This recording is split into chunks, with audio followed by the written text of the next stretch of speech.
Okay, with the more technically difficult scenes, definitely getting some of those big shapes in a good spot is always handy. Notice how the left-hand side has a little bit more blue, so I've just added a little bit of French ultramarine blue, just to help that shape recede from the front tower. Probably the one weakness with this as a subject is that it is a little cold. It's a sandstone is technically a more cold colour, yellow ochre, white. So that was the one thing in the back of my mind, sort of, when I was doing this stage. How can I warm things up? How can I keep a certain amount of colour saturation? But with that said and thought, I also realised that I'd have to work as hard as possible on my edges as well, especially in the primary sort of focal areas, which for this painting it's kind of the bottom third, where the car shadow on where the actual cars would go through that little tunnel. So I was conscious of the tonal contrast, but also the edges as well. And you may see a red handled brush, but it's going that fast that it's difficult to get the actual size. It's actually a size 8 neef. I'm not sure if the neefs are available around the world, but it's probably that sort of half-inch sort of size. For years I've always used the size 12, which is about 3/4 inch or 20 millimeters. But I thought, you know what, for these smaller paintings and sometimes the more intricate painting, it probably wouldn't hurt for me to experiment with a smaller brush. So this was the first painting that I did with this smaller brush. And it keeps a decent edge, but I'm probably still on the lookout for other brushes similar size to this. And I don't want a stiff synthetic, I want more the hog hair, so I get that brush mark and the bristle mark. And that's what I like with this, with the hog hair approach, is that it does give me a more artistic looking, a more interesting looking, and then I'll finish with the sables, the stiff synthetics, the Eclipse combers or the Master's Choice to help even sharpen up the edges more, but also to eradicate some brush mark. Hi, hope you're enjoying the video. If you want more in-depth tutorials, I release exclusive videos to my Patreon each month. Paint with confidence. Click on the link to sign up today. Because when you think of the sky, where I'm working there in the lower area, that's much further away, so it doesn't hurt to remove brush texture.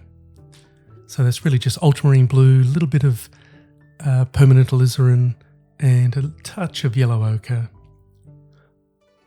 So now just cutting back in around those archways. You can see how that little bit of light on that right hand archway just increases the power of that little area. So still able to use this hog hair brush for quite a bit of the way. And ultimately, the further I can use it, I believe the better.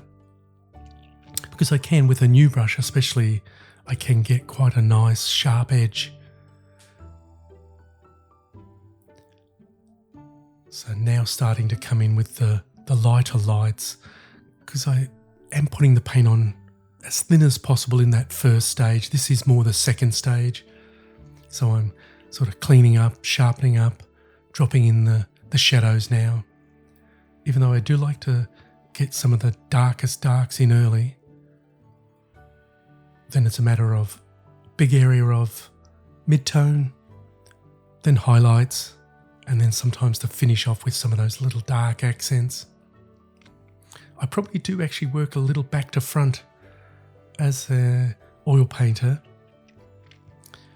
where I probably work a little bit more in thought like a watercolourist, where I'm actually putting in little dark accents over or with the lighter value. So now I've got that size 3 brush just coming in with a little bit more accuracy. And I really do resist the temptation to get that detail in too soon. You can see on the right hand side just those lovely little sort of bits of light, not super light, but just enough to indicate that there's a handrail or a safety rail there on that right hand side where the bridge comes in on that right hand side. So now I'm able to finesse and fine tune the shapes a little more.